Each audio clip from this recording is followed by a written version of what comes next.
Strings in the Earth and Air by James Joyce, 1882 to 1941. Strings in the earth and air make music sweet. Strings by the river where the willows meet. There's music along the river, for love wanders there. Pale flowers on his mantle, dark leaves on his hair. All softly playing with head to the music bent, and fingers straying upon an instrument. Okay, this is a poem by James Joyce. Let's see, James Joyce was an Irish poet and a novelist. He was part of the modernist movement, and he's one of the most famous writers of his age. He was known as a master of the English language, and he was known for exploring what it meant to be human.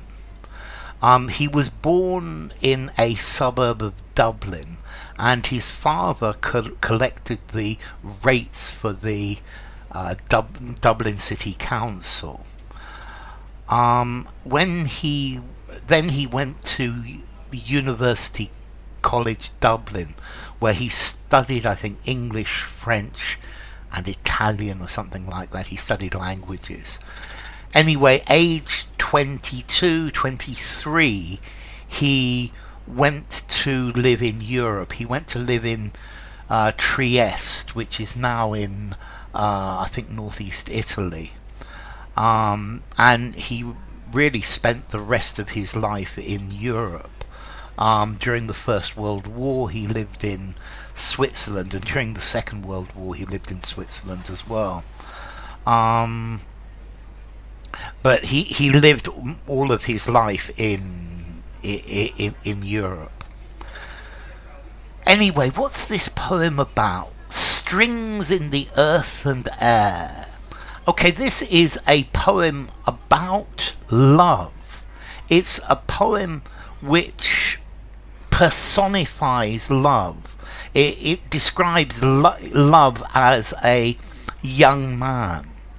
And the poem also gives the idea that love is like the music that goes through the world, through everything, through nature.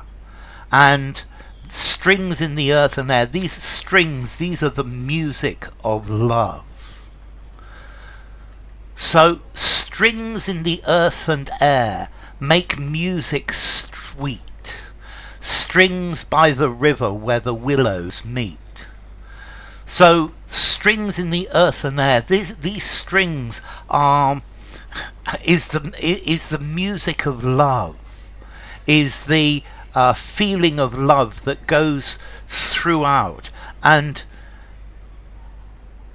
this is part of nature, because strings by the river where the willows meet. So we've got this beautiful natural theme, that music is something as natural as the willows meeting on the river. It's something that is that goes through nature, and this music, it goes through everything. The sweet music of love.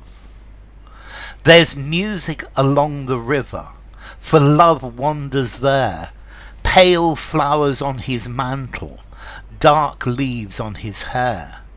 So music is going along the river, and here he personifies love, makes love a person. As to me, this seems like a young man who is wandering along the river, and he has flowers on his mantle, on his coat, and dark leaves on his hair. So by the river there is music, and music, the music of love, it goes up and down. And I think perhaps the fact that the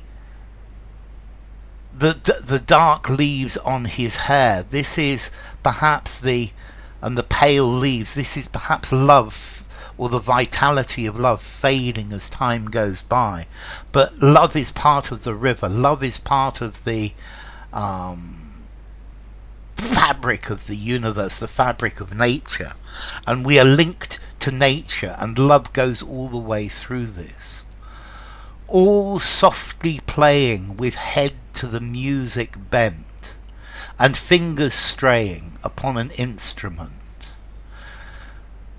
And here again, the music is playing on these strings. They're all softly playing. There's a harmony of lots and lots and lots of different musical instruments. And it's as if love has got his head bent, listening to the music, listening to the magic of the music.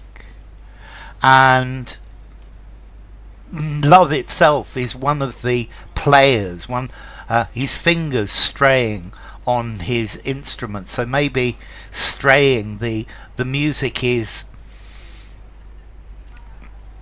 some of it is improvised as well.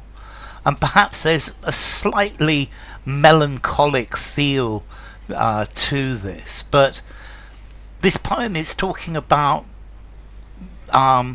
love as a beautiful song, as a beautiful melody that is woven through the universe. It's part of nature. It's part of the world that we live in. And this clearly, this poem is for a woman that or maybe a man, who the speaker is in love with. Strings in the earth and air. So, James Joyce.